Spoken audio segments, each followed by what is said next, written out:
to just look at the banking sector in terms of performance from your report, as it even has to do with the markets, in terms of performance in the market, and even the results that we're seeing Q3 across the board. What are your key takeaways as an analyst, and what should we be seeing in terms of the horizon for this critical sector? Okay, the interesting thing that we've noticed is that most of the banks have been very resilient.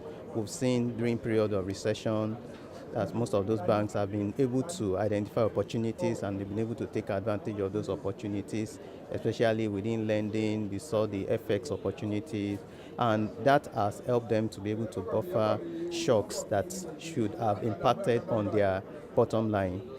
You would notice there's a common decimal that you are seeing, recurring decimal you are seeing in the 9 months results.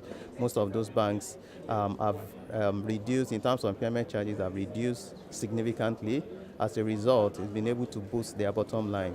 In terms of interest income, yes, we've seen it's been very challenging growing at single-digit rates as a result of low lending.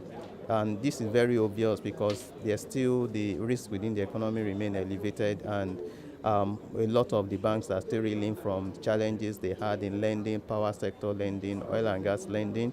But the interesting thing is that for Nigerian banks are adequately capitalized.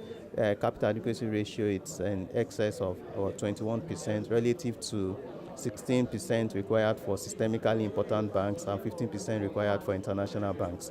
So in summary, Nigerian banks remain very strong, and the opportunities still persist. For equity investors, would as a result of the upcoming election and sell-off by foreign investors, in terms of valuation, it has become very cheap.